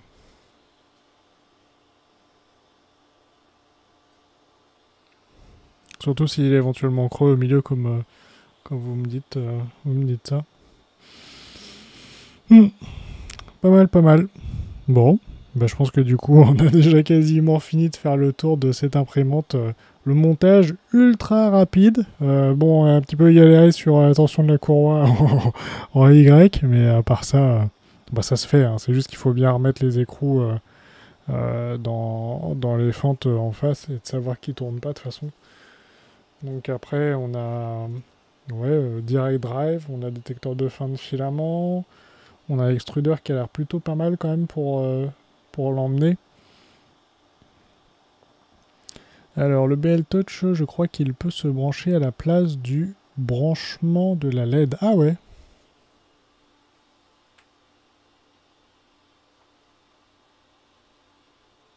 Ok, donc du coup il y a peut-être moyen... Alors t'as mis un BL Touch bien pratique, je l'ai branché sur la LED. Ok. Donc en fait on retire la LED et on a juste à refaire un firmware où il propose ça directement peut-être, je sais pas, pour pouvoir l'utiliser.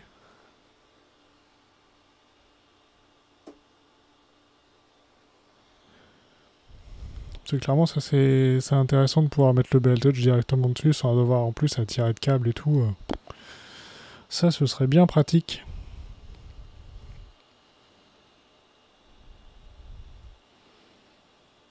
Après, qu'est-ce qu'il y aurait d'autre? Même malgré la hauteur, ils n'ont pas mis de renfort sur l'avant. Bon. Il va quand même falloir la renforcer peut-être un peu, parce que ça bouge un poil. Je pense qu'il va falloir que je resserre un petit peu plus.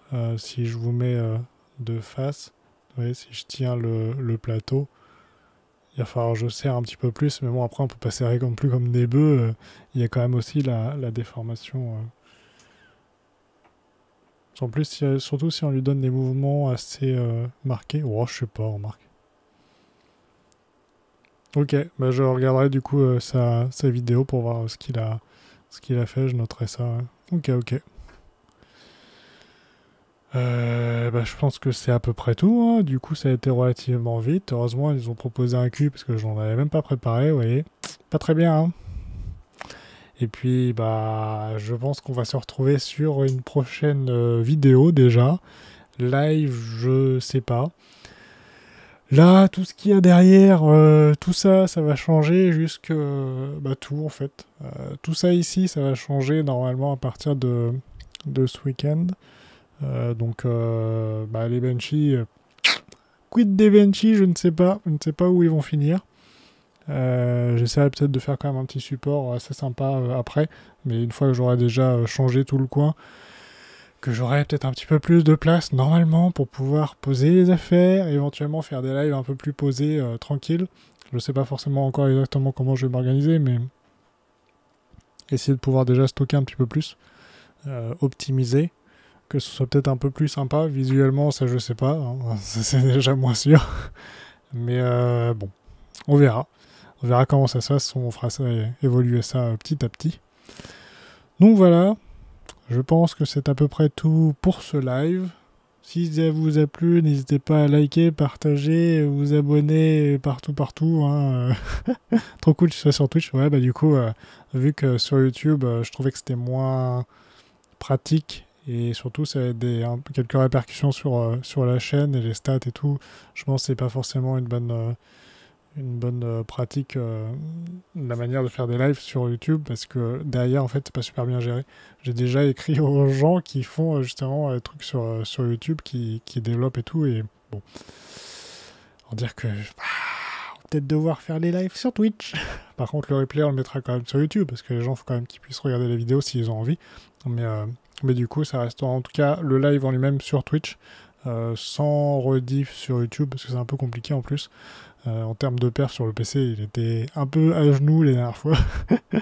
donc voilà. Donc si vous avez aimé, n'hésitez pas à liker, partager, vous abonner si c'est déjà fait, activer la petite cloche pour être notifié quand la vidéo sera sur YouTube. Et bah sur ce, je vais vous laisser, puis je vais vous dire à très bientôt dans une prochaine vidéo déjà, prochain live, on verra plus tard quand j'aurai éventuellement quelques sujets. Pas forcément des montages et premières impressions d'imprimante, j'essaierai de faire d'autres sujets éventuellement à côté, plus des réglages ou quoi, je sais pas exactement, peut-être des montages d'accessoires ou quoi, mais qui peuvent être un petit peu complémentaires justement à ce sujet-là et faire éventuellement des lives un petit peu plus réguliers.